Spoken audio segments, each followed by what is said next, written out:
फैसल वावडा साहब जो है ना जेर लब मुस्कुरा रहे थे, देखिए क्या वजह? एक तो मोहसिन आने साहब ने कहा कि एक अच्छा सफ़र शुरू हुआ है, मेरी इनको गुजारिश है कि इस सफ़र पे खुद ना सफ़र करने चल पड़ना, वरना बड़ा सफ़र करना पड़ेगा। ठीक है, ठीक है जी, अंग्रेजी वाला ठीक है जी। दूसरा देखिए तलत साहब, ऑन अ सीरियस नोट, आप इस मुल्क के आइन, कानून और जमहूरियत के नाम पे जमहूरी लीडर्स की हिस्ट्री अगर एक मिनट की सुन लें। जंदाल साहब आते हैं जब बॉर्डर पे शहादतें हो रही है, अमेरिका भागते हैं कि मेरी हुकूमत बचा लो। नाम क्या है? मियाँ नवाज शरीफ। ओहदा क्या है? वज़ीर आज़म पाकिस्तान। आगे बढ़ जाए, राजा परवेज़ अशरफ साहब, नाम राजा परवेज़ अशरफ साहब, एनर्जी की वही ना इल्ज़ामात, करप्शन के चार्जेस, ओहदा वज़ीर आज़म पाकिस्तान। गिलानी साहब, हीरों के हार सदके के जो मिले थे वो बेगम को दे दिए, करप्शन के चार्जेस, ओहदा वज़ीर पाकिस्तान, वज़ीर आज़म पाकिस्तान। शहबाज शरीफ साहब, पापड़ वाला, ये वाला, वो वाला, फलाना धमाका, करप्शन के पहाड़, ये वो, ओहदा वज़ीर आज़म पाकिस्तान। इमरान खान साहब, नया पाकिस्तान, पुराना पाकिस्तान, अजीब सा पाकिस्तान, शोधा के अंदर उनकी शहादतों को की तज़लील की, ओहदा वज़ीर आज़म पाकिस्तान। जरदारी साहब ईंट से ईंट बजाएंगे, रोटी कपड़ा मकान छीन लेंगे, ओहदा सदर पाकिस्तान। अगर आप इन सब चीज़ों को देखें, ये पाकिस्तान में हो सकता है तलत साहब, पूरी दुनिया में कहीं नहीं हो सकता। सारे लीडर की बात मैं कह रहा हूँ 18 के 18 इनको अंदर करें। अयूब खान की बात करें, करें उनकी भी करें, डिक्टेटर्स भी करेंगे, उस प्रोग्राम में करें। मैं तो आपको जो दुनिया में नहीं है उनकी बात नहीं कर रहा, ठीक है, जो दुनिया में नहीं मैं उनकी बात नहीं कर रहा, ठीक है सर, इतामत नहीं कर रहा। लेकिन मेरा सवाल ये तलत साहब कि ये जिस पार्लियामेंट की सुप्रीमेसी की बात कर रहे हैं, उसमें जो अपोजिशन लीडर राजा रियाज साहब, वो आज कारकुन बन गए हैं PMLN के जाके, तो इसमें क्या है? ठीक है, नहीं सर, आप गेम देखें, ये जोड़ा PDM, राजा रियाज अपोजिशन, ये आई पीपल्स पार्टी, ये आ गई, सारी पार्टियां, सबने 16 महीने में अपने केसेस रिजॉल्व करे, सारे केसेस झाड़ दिए, झाड़ दिए, कर्जा डाला, निकल गए वापस। अच्छा सुनिए तरह साहब, एक कहानी सुनिए, एक सेकंड। ये पहला पाकिस्तान में, एक मिसाल दे रहा हूं मैं, 164 का कन्फेशनल बयान देते हैं 60 डार साहब, मफरूर इश्तिहारी होते हैं 5 साल के लिए, एक शाम वापस आते हैं, केसेस खत्म, अगले दिन सेनेट बहाल, उसके अगले दिन वजीर खजाना, कर्जे, केसेस माफ, अगले दिन पूरा जहाज लंदन। अब देखिए सर, आपने जिस हीरो का जिक्र किया ना, जनरल आसिम मुनीर ने का जिक्र किया था ना आपने शुरू में, जी जी जी, उन्होंने बिजनेसमैनों के साथ बैठ के इसाक डार साहब की बहुत तारीफ की थी। नहीं तो सर जरूरी तो नहीं, क्या उनको नहीं पता कि ये सारा जो आपने, और ये जो आपने हाथों से इकट्ठे किए ना गिलास, ये हाथ किसके थे? गुलदस्ते, हाथ किसके थे? उन हाथों को ही मैं कह रहा हूं कि अब उनके आगे पाकिस्तान की कौम हाथ जोड़ के खड़ी हो जाएगी, ना आग लगाएगी, ना गाली देगी, ना तोड़फोड़ करेगी। So what is your argument? My argument is कि ये जो 18 जमातों के जमहूरी जनाजे लीडर लेके हम फिर रहे हैं, करप्शन के एक्सपायर्ड, इनसे जान छुड़ानी जरूरी है, इनके केसेस खोल के इनको कैफे किरदार तक पहुंचे, 18 के 18, ठीक है जी। और नए 24 करोड़ में से 800 आदमी नए लाए, चाहे इन्हीं पार्टी से ले आए।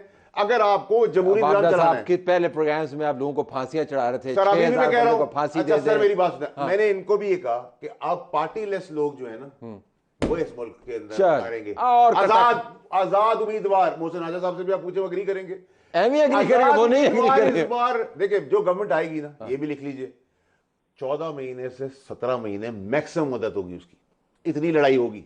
तीसरा सर ये कि मुझे आइन, कानून और जमहूरी जनाजे के नाम पे जमहूरी लीडर्स रोटी नहीं दे रहे।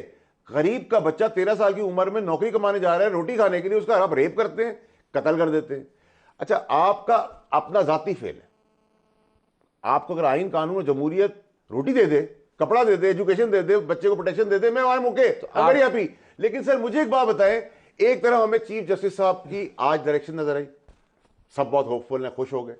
चीफ ऑफ आर्मी स्टाफ की बहुत अच्छी काविशें नजर आ रही है, ईमानदारी, नेक नियति। आपका अपना फेल है, आप गुनाह करें, सवाब करें। आर्मी चीफ साहब हमें होप देते हुए, मेहनत करते हुए कुरान की आयत तर्जुमा भी देते हैं। इसी तरह आपने face of Pakistan information minister लगाए हैं, neutral, so called neutral create कर, जिसका न्यूट्रलिटी कहीं से नहीं है। इलेक्शन कमीशन खामोश बैठा हुआ है क्योंकि कोई पूछने वाला नहीं है। तो आपने फेस ऑफ पाकिस्तान किसको बनाया? मुर्तजा सुलंगी साहब को। उनको अच्छा, मुर्तजा सुलंगी साहब कब, उनको किसने लगाया?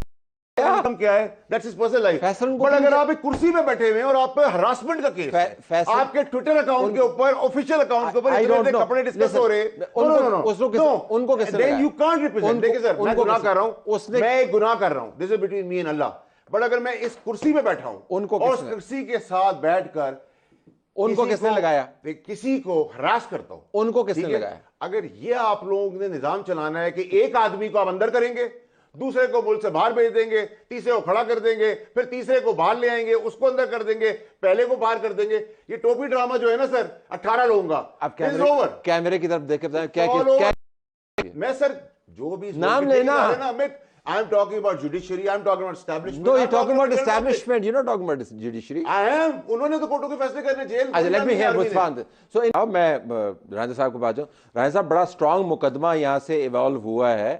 एस्टैब्लिश पॉलिटिकल पार्टीज जो ताकत में बारहा रही हैं और पुराने चेहरों को दोबारा से रीसर्कुलेट करके वो लेके आती हैं. और वाडा साहब ने तो ये भी कह दिया कि आप राजा साहब से पूछेंगे वो इत्तेफाक करेंगे कि आज़ाद उम्मीदवारों के जरिए हुकूमत बननी चाहिए. बताइए. बनेगी जी. नहीं, मैं ये कभी भी इत्तेफाक नहीं करूंगा, बल्कि आज़ाद उम्मीदवार भी इन्हीं सियासी जमातों में आएंगे इलेक्शन के बाद. ये मैं चलेगी सियासत आज़ाद की वजह से मैं ये कह रहा हूं.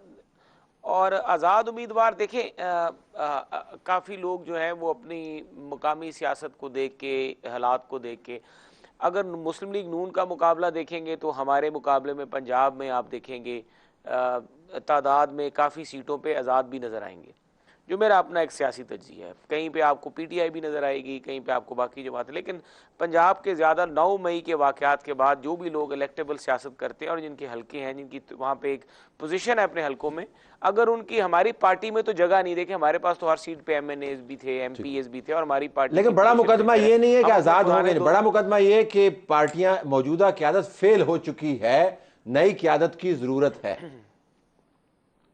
देखिए मौजूद, अब यही बात जो मुस्तफ़ा खोखर साहब फरमा रहे हैं कि आप हर दफ़ा एक नया तजर्बा करते हैं. अब अगर आपने फिर एक नया तजर्बे की, ये मुल्क अब तजर्बात का हामिल, यहाँ पर इसमें और गुंजाइश नहीं है तजर्बात की. अगर हम फिर कोई इस तरह के तजर्बे की तरफ जाएंगे, देखें 2018 में नवाज शरीफ को, बल्कि 17 में एक फैसले के लिए एक तजर्बा था ना, एक पूरी स्कीम थी. जिन लोगों ने नवाज शरीफ को नायल करने में किरदार अदा किया, आहिस्ता आहिस्ता वो कौम के आगे एक्सपोज हुए.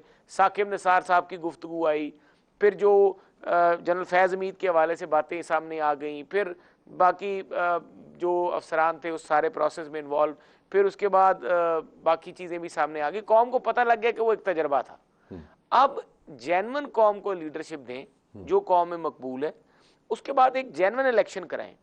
हम ये नहीं कहते अगर आपने एक बंदे को तरतीब दुरुस्त करना है, इलेक्शन कराए, जेन्युइन लीडरशिप आए. आप कह रहे हैं कि पहले जेन्युइन लीडरशिप दे फिर इलेक्शन करवाए, तो आप पहले इलेक्शन कराए फिर लीडरशिप आएगी. नहीं, मैं आपको ये कह रहा हूं कि एक आदमी को एक प्रोसेस से धांधली करके निकाल दिया, उसको एक गलत अदालती फैसले से नायल किया गया, और साकिब निसार की वो बातें, शौकत सिद्दीकी की वो बातें जो रिकॉर्ड का हिस्सा है, वो चीफ जस्टिस जो GB के गिलगित बल्तिस्तान के चीफ जस्टिस थे, उनकी वो बातें, उनका वो एफिडेविट, सब चीज़ें रिकॉर्ड का हिस्सा है कि क्या क्या हुआ था उस वक्त, किस तरीके से नवाज शरीफ को खत्म किया गया, उसकी जमात को खत्म किया गया. राजा साहब, एक तो मसला ये है कि हम आवाम को बचाते रहते हैं और जब सियासी जमातों से बात करते हैं वो अपने लीडरान को बचाते रहते हैं, तो हमें समझ नहीं आ रही कि हम पहले किसको बचाएं. लीडरान को नहीं बचा रहे. हाँ, देखिए पहले अवाम को बचाना है, लेकिन अवाम को वही बंदा बचा सकता है जो सही लीडर हो.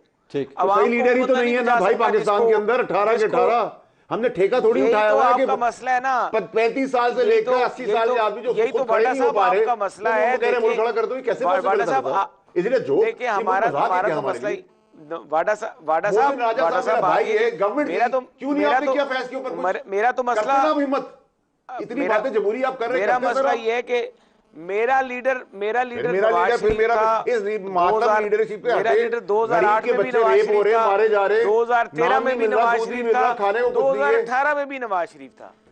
सर बस और मैं ये समझता हूं कि मेरा लीडर नवाज शरीफ की बात करेंगे ना. आप नहीं समझते, साहब आप भी मेरा भाई है. ये खड़ा हुआ इसको निकाल दिया, मैं खड़ा हूं मुझे निकाल दिया, ये क्यों नहीं आ सकता भाई? साहब पे तसल्ली नहीं, क्यों नहीं आ सकता?